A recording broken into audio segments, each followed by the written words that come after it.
Assalamualaikum warahmatullahi wabarakatuh. Perkenalkan, nama saya Fatimah Zahro dengan NIM 20525293. Baik, di sini saya akan mempresentasikan hasil laporan pada mata kuliah IPK. Yang berjudul pengembangan pada sepeda listrik.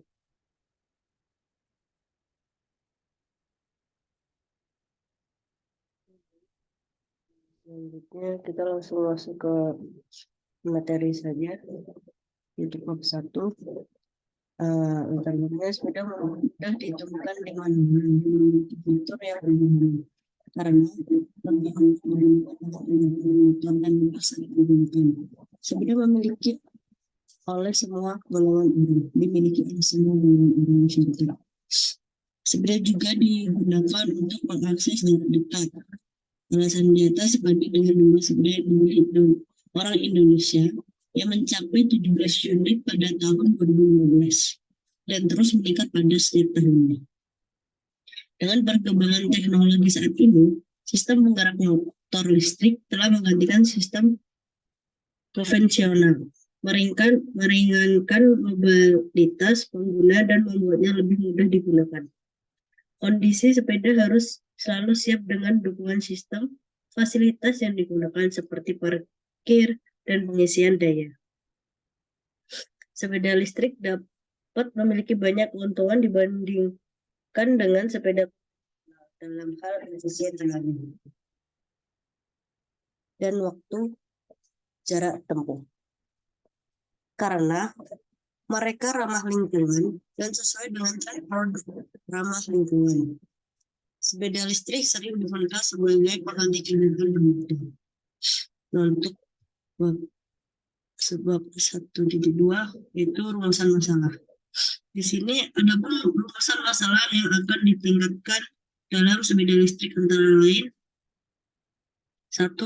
Bagaimana desain yang akan dibuat? Yang kedua, bisakah dirancang sepeda listrik dengan spesifikasi yang aman? Nah, untuk tujuannya di sini, tujuan yang ingin dicapai dalam pengembangan sepeda listrik ini yaitu menentukan desain yang menarik. Tentu saja kita harus menentukan atau memikirkan desain yang menarik, semenarik mungkin atau mengikuti tren yang ada untuk perkembangan zaman juga. Nah, yang kedua, poin kedua, mengurangi polusi udara. Nah, dalam sepeda listrik ini juga termasuk yaitu alat transportasi yang ramah lingkungan. Karena kita menggunakan listrik bukan memakai bahan bakar. Jadi, sangat mengurangi polusi udara dan ramah lingkungan pastinya. Nah, untuk poin yang ketiga, menjadikan alat transportasi yang banyak diminati. Kenapa yang banyak dinikmati? Karena di satu sisi dia ramah lingkungan, dia lebih baik dari sepeda-sepeda biasanya dan lebih unggul juga pastinya. Dan yang pasti desainnya juga menarik juga. Nah, jadi dengan spesifikasi seperti itu, kemungkinan besar masyarakat juga akan tertarik pada sepeda listrik karena juga sepeda listrik juga, itu sendiri juga sangat efisien sekali, juga menghemat bahan bakar, menghemat tenaga, dan masih banyak lagi. Nah, untuk poin keempat, agar tenaga pengguna tidak banyak dikeluarkan. Nah, ini termasuk juga karena kita menggunakan sepeda listrik, kita tidak perlu capek-capek untuk menggayuh pedal. Kita sudah menggunakan listrik. Oke, untuk manfaatnya. Adapun manfaat yang dapat diperoleh dengan menggunakan sepeda listrik itu. Poin 1, tidak tergantung pada bahan bakar minyaknya. Ini juga manfaatnya kita jadi tidak mengurangi polusi udara, menjadi udara yang sehat, tidak banyak polusi udara yang kuat. Dan untuk poin kedua, mengurangi polusi udara juga yang kita tadi bahas, kita ada sangkut pautnya dengan poin yang satu, tidak tergantung pada bahan bakar. Karena kalau kita menggunakan tergantung pada bahan bakar, kita tidak mengurangi polusi udara tersebut. Nah, untuk poin ketiga, tidak mengeluarkan banyak tenaga saat menempuh jalan menanjak. Nah, karena saat kita menggunakan sepeda dan pada posisi menempuh jalan yang nanjak, kita harus menambah tenaga kita untuk mengayuh pedal tersebut. Nah, sedangkan kalau kita menggunakan sepeda listrik, kita tidak perlu mengeluarkan banyak tenaga.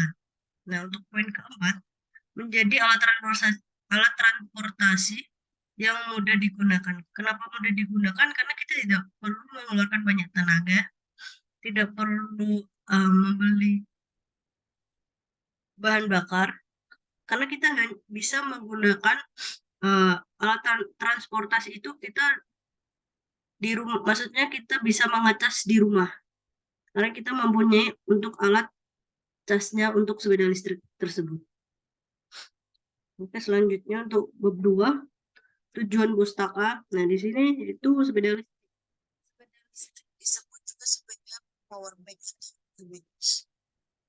e-bike. Adalah sepeda yang menggunakan motor listrik untuk bergerak. Sepeda listrik memiliki pedal yang sama seperti sepeda biasanya, yang dapat digunakan untuk menggerakkannya. Tetapi sepeda motor listrik hanya menggunakan motor listrik untuk bergerak. Sepeda listrik dibantu penggerakannya menggunakan baterai dan motor listrik.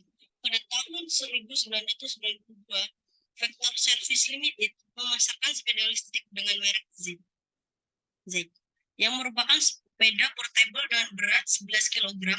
Z menawarkan teknologi yang lebih canggih dan efisien, dan penggunaan baterai NIMH, Nickel Carbide Battery, atau lithium ion, yang lebih ringan dan padat.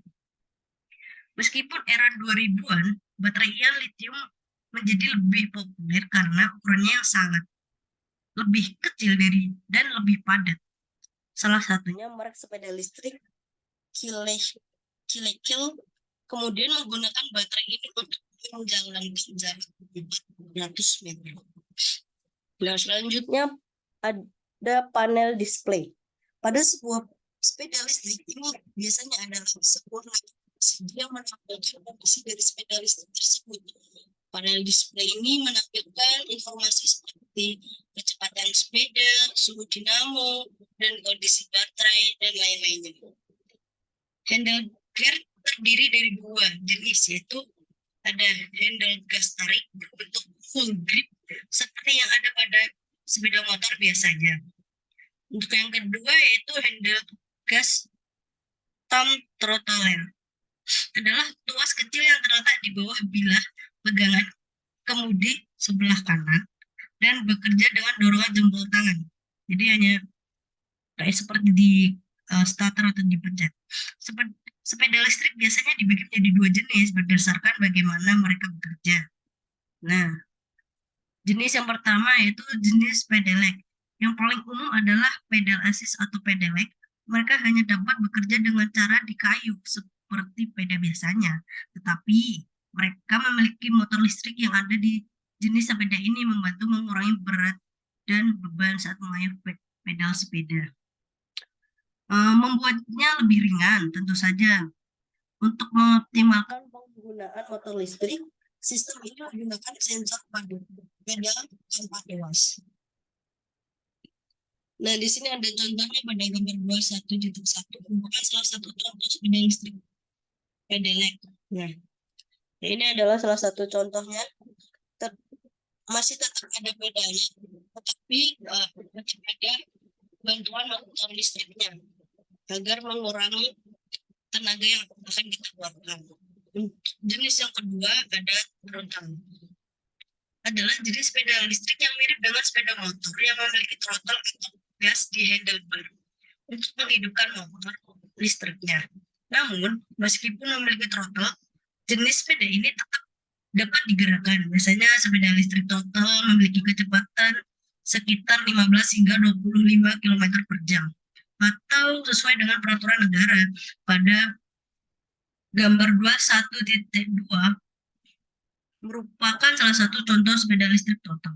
Nah, kurang lebihnya contohnya seperti ini.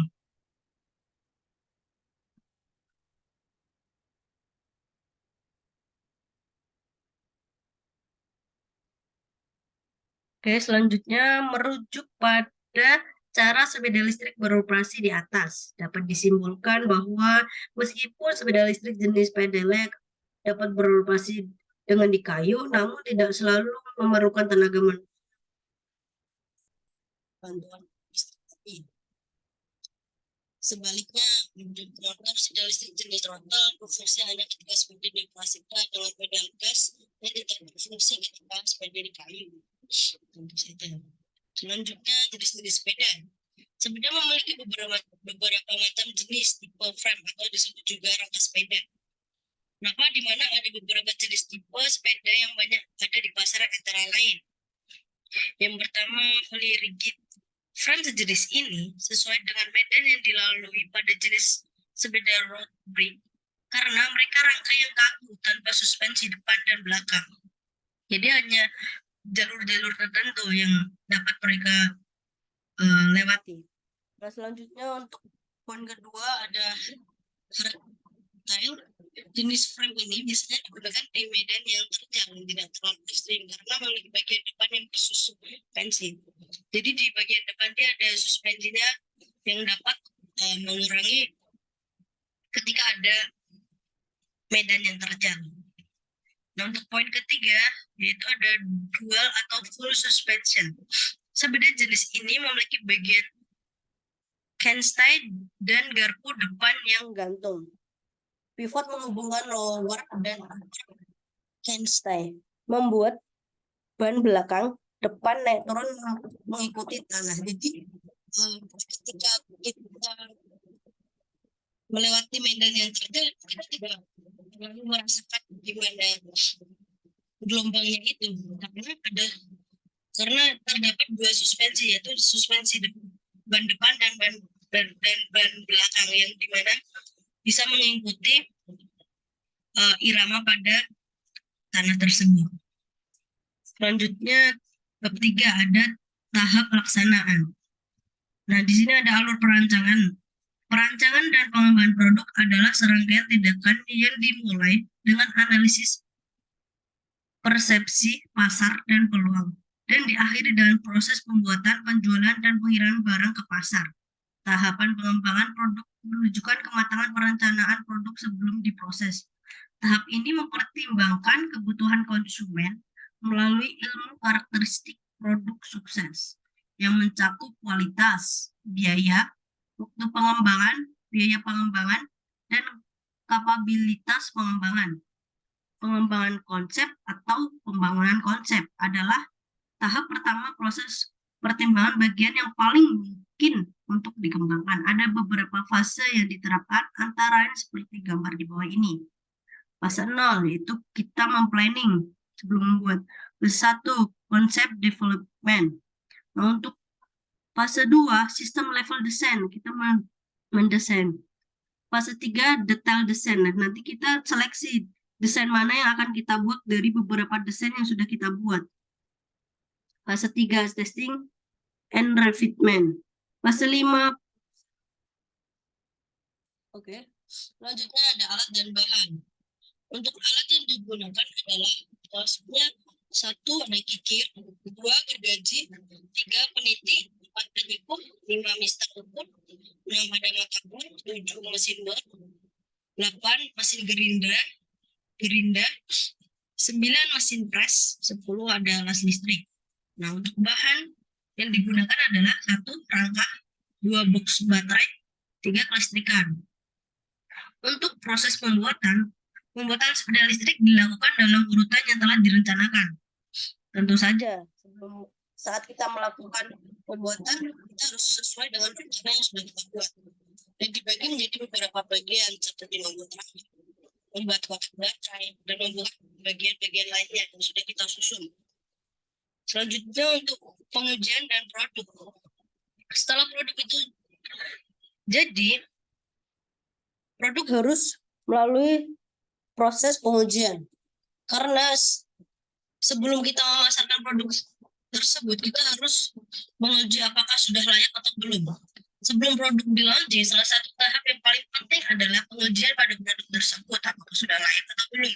Karena dengan kita melakukan tahap pengujian pada produk, dapat mengetahui kinerja dan produk tersebut apakah sudah siap launching atau masih ada beberapa yang cacat. Dengan melalui tahap ini, kita mengetahui apakah produk yang kita buat sudah layak kita pasarkan atau belum, atau masih ada yang perlu kita perbaiki. Jadi tahap ini sangat-sangatlah penting sebelum finishing terakhir, yaitu tahap launching atau pemasaran. Oke, selanjutnya setelah melalui tahap pengujian pada produk, dapat dipasarkan ke konsumen karena sudah melewati tahap kelayakan pakai, maka industri segera mungkin memasarkan produknya ke konsumen agar konsumen mengetahui jika ada produk yang baru dilaunchingkan. Oke, selanjutnya untuk motor penggerak. Untuk parameter daya yaitu 250 watt, dan motornya 11 Nm, jari-jari porosnya 14 mm, dan motornya 330 rodanya 5 kg. 8 kg, tumbuhnya 9,8 meter per sekon kubik. Di rodanya 0,66 meter, di rodanya 0,28 meter, koefisien rolling yaitu 0,01. Oke, sekian presentasi dari laporan saya. Wassalamualaikum warahmatullahi wabarakatuh.